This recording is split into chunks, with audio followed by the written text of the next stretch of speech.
वो लोग जो ये बातें करते हैं कि ईरान में आईआरजीसी जो है वो कंट्रोल में है और आईआरजीसी जो है वो सब कुछ खराब कर रही है, उनका पेट अभी तक रियालों और डॉलरों और शेकल से भरा नहीं है, तभी ये बातें वो कर रहे हैं। क्योंकि सबको मालूम है, अब तो वेस्टर्न दुनिया में भी ये बात पता चल चुकी है कि ईरान के अंदर इत्तेहाद इतना है कि जनरल्स के ना, जो आपके जनरल्स कमांडर शहीद होने के बाद भी, आपके सुप्रीम लीडर के शहीद होने के बाद भी जो आवाम का जो रद्द-ए-अमल है वो आपको नजर आया, जो जर्नैल है उनका रद्द-ए-अमल आपको नजर आया, तो उनको भी क्लियर है ये बात कि ये जो बातें इजराइल करवा रहा है। और मुझे तो हैरत होती है, मुझे हैरत होती है उन लोगों पे जो ये बातें पाकिस्तान से बैठ के करते हैं कि ईरान की मिलिट्री जो है वो कंट्रोल रखी हुई है या ईरान की मिलिट्री जो है वो मुदाखलत कर रही है सियासी अमल के अंदर, जबकि इसके अंदर कोई शवाहिद नहीं है।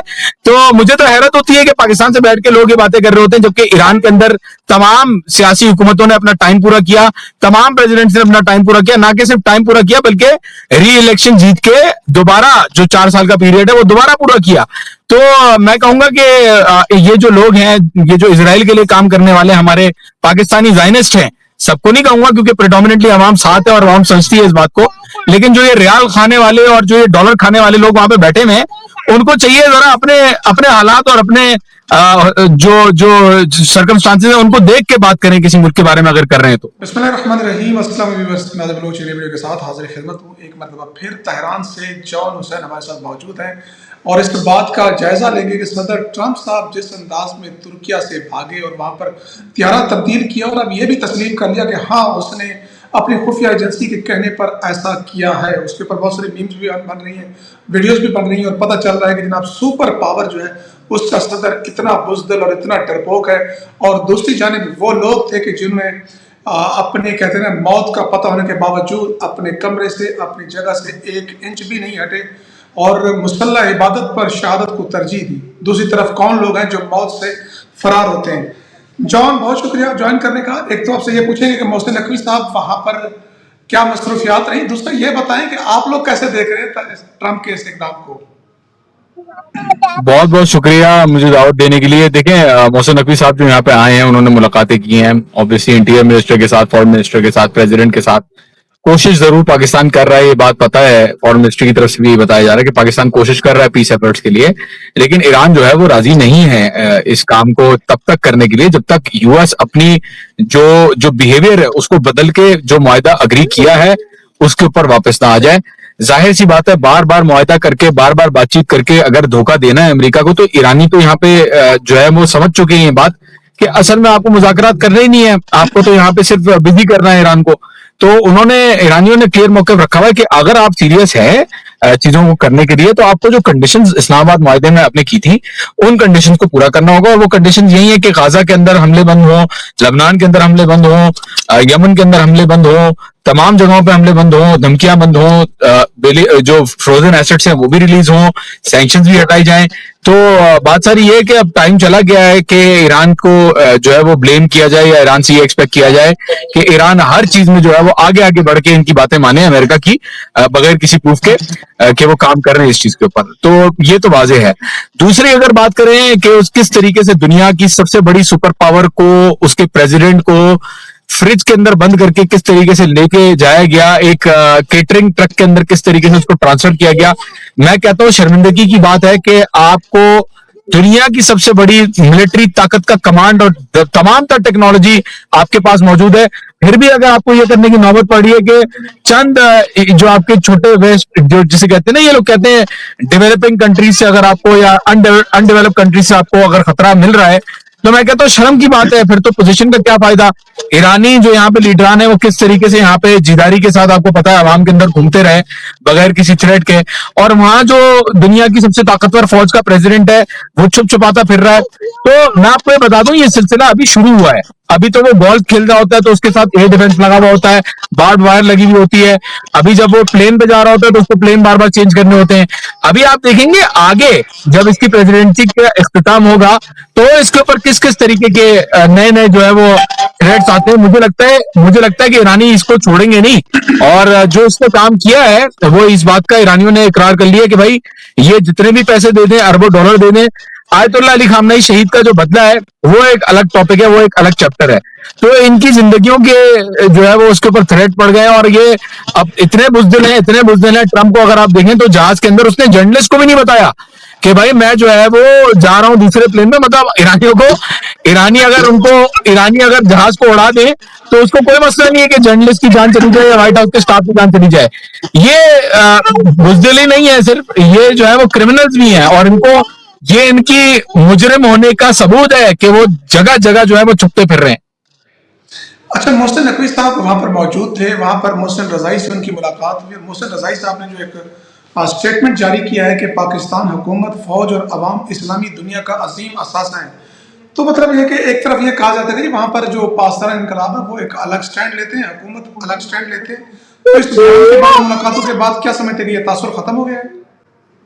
वो लोग जो ये बातें करते हैं कि ईरान में आईआरजीसी जो है वो कंट्रोल में है और आईआरजीसी जो है वो सब कुछ खराब कर रही है, उनका पेट अभी तक रियालों और डॉलरों और शेकल से भरा नहीं है, तभी ये बातें वो कर रहे हैं। क्योंकि सबको मालूम है, अब तो वेस्टर्न दुनिया में भी ये बात पता चल चुकी है कि ईरान के अंदर इत्तेहाद इतना है कि जनरल्स के ना, जो आपके जनरल्स कमांडर शहीद होने के बाद भी, आपके सुप्रीम लीडर के शहीद होने के बाद भी जो आवाम का जो रद्द अमल है वो आपको नजर आया, जो जर्नैल है उनका रद्द अमल आपको नजर आया, तो उनको भी क्लियर है ये बात कि ये जो बातें इसराइल करवा रहा है। और मुझे हैरत होती है उन लोगों पे जो ये बातें पाकिस्तान से बैठ के करते हैं कि ईरान की मिलिट्री जो है वो कंट्रोल रखी हुई है, या ईरान की मिलिट्री जो है वो मुदाखलत कर रही है सियासी अमल के अंदर, जबकि इसके अंदर कोई शवाहिद नहीं है।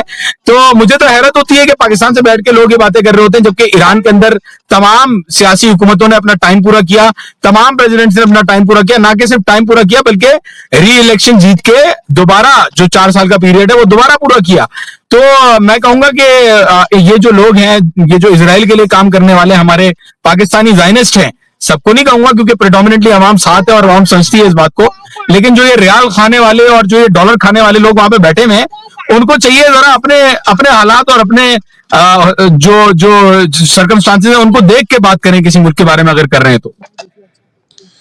अच्छा, तो आपको क्या लगता है कि ये जो तुर्किया से एक रिपोर्ट आई है कि जनाब सदर ट्रंप की जो इंफॉर्मेशन थी, इसराइल ने बेसिकली ईरान और अमेरिका के दरमियान मुज़ाकरात थे, उसको सबूताज करने की बज़ाहिर कोशिश नजर आती है। आपको भी यही लगता है?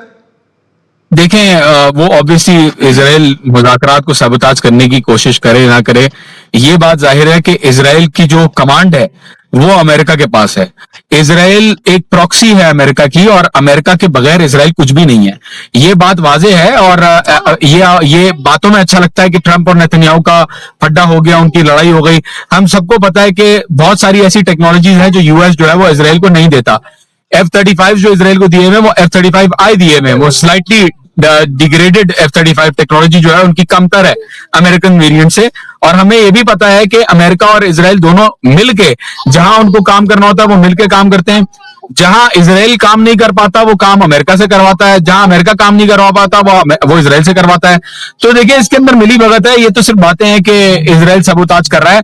इसराइल का तो असल में इसराइल की असल में कोई हैसियत ही नहीं है, अमेरिका के बगैर उनके वजूद की कोई हैसियत नहीं है। तो बात सारी ये है कि सारी चीजें कंट्रोल्ड है और सारी चीजें उनके हिसाब से चलती है जिस तरीके से उनको चलाना हो। अच्छा, ये मुज़ाकरात की बात भी कर रहे हैं, पाकिस्तान भी कोशिशें कर रहे हैं, और दूसरी तरफ आज ये खबर भी सामने आई कि ईरान जो है वो मिड टर्म इलेक्शन तक इस जंग को लेकर जाना चाहता है ताकि ट्रंप को जो है उसकी पॉलिटिकल जो कास्ट है वो भी अदा कराई जाए। तो आपको भी ऐसा लगता है? बिल्कुल, ये बात सच है, ईरान इस मामले में सीरियस है। मैं आपको एक बात बता दूं, जिन लॉन्चर्स को रेडी करने में पहले 3-4 घंटे लगते थे, अब वही लॉन्चर्स अगर हिट होते हैं तो उनको आधे घंटे के अंदर अंदर दोबारा रेडी कर लिया जाता है। तो ईरान की और मिसाइल डेवलपमेंट ईरान की इतनी तेजी से हो रही है कि कमांडर्स का कहना यह है, अभी बयान आया है कि इतनी तेजी से मिसाइल उड़ते नहीं है जितनी तेजी से मिसाइल बन रहे हैं। तो आप अंदाजा लगा लें इस बात से, और ये कोई मजाक नहीं है, ईरान डिफेंस टेक्नोलॉजी में बहुत आगे है, उन्होंने रशिया तक को ड्रोन सप्लाई किए हैं। तो यहाँ पे जो कैपेसिटी है ईरान की लड़ने की, वो सालों तक कैपेसिटी उन्होंने डेवलप की है, क्योंकि 40 साल से इस जंग की वो तैयारी कर रहे थे। तो ये तो गैम्बल है, ये ट्रम्प जो है ना वो गैम्बल खेल रहा है, जुआ खेल रहा है उन लोगों की जिंदगियों के साथ जो बेचारे इजराइल के कहने पे उनको जंग में भेज दिया जाता है, और जिनको लॉलीपॉप दी जाती है कि जी हालात बिल्कुल सही है, ईरान जो है वो तबाह हो गया, खत्म हो गया, बर्बाद हो गया है। जबकि हकीकत में हमें नजर आ रहा है कि पहले भी ये बातें झूठी थी, अभी भी ये बातें झूठी हैं, और आगे आना अमेरिका को ही पड़ रहा है कि जी आप बात कर लें हमारे साथ, किसी तरीके से मुआहदा कर लें दोबारा से। और ईरान जो है वो हिलने के लिए तैयार नहीं है तब तक जब तक पूरा भरोसा ना हो जाए कि अमेरिका सीरियस है। अच्छा, सुप्रीम लीडर साहब ने ईरानी पूरी क्यादत जो है, मिलिट्री लीडरशिप जो है वो तब्दील कर दी। इस तब्दीली की क्या वजह थी और इसको किस तरह से देख रहे हैं? देखिए, जो कमांडर्स थे पहले के कमांडर पाकपुर फॉर एग्जांपल आईआरजीसी के चीफ थे, उनको शहीद कर दिया गया, पूरी लीडरशिप को शहीद कर दिया गया, तो रिप्लेसमेंट की जरूरत थी। और अभी जो नई लीडरशिप आई है, बहुत इंपॉर्टेंट चेंजेस जो है वो हुए हैं। जैसा कि आपने देखा सुप्रीम नेशनल सिक्योरिटी काउंसिल में जो चेंजेस आए, जिस तरीके से तब्दील किया गया, रजाई साहब को लेके आए, आपको पता ही है कि ये जो है वो इस तरीके के नहीं है।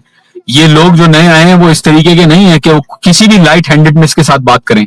अमेरिका ने जिस क़यादत को खत्म किया, उसकी क़यादत के एक्सचेंज में वो क़यादत आई है जो extremely hard core, extremely straight forward और एक्सट्रीमली एक्शन लेने वाली क़यादत है। तो जितने भी कमांडर्स आपको नजर आ रहे हैं, उन कमांडर्स को लाने की वजह यह थी कि ईरान अपनी स्ट्रेटेजिक पॉलिसी और मिलिट्री पॉलिसी को हालात के हिसाब से तब्दील करे। और वो हालात ऐसे पैदा हो चुके हैं कि अभी ईरान के ऊपर यह खदशा है कि अमेरिका जो है वो अटैक कर सकता है और बहुत बड़ा हमला कर सकता है। तो नई लीडरशिप आई थिंक इसी वजह से हमें नजर आ रही है, क्योंकि जाहिर है पुरानी लीडरशिप को इजराइल की तरफ से शहीद कर दिया गया था, इजराइल और अमेरिका की तरफ से। और नई लीडरशिप जो है वो है भी इस तरीके की कि इनको बहुत ज्यादा बहुत ज्यादा जो है वो उनको पता है कि अभी कोई भी अमेरिका के साथ बातचीत करना और इस तरीके से आपको बैक एंड फोर्थ करना, उसका कोई भी वो नहीं है कि वो धोखे में आए। नहीं, तो ये ओहदे खाली पड़े हुए थे जिनको फिल किए गए?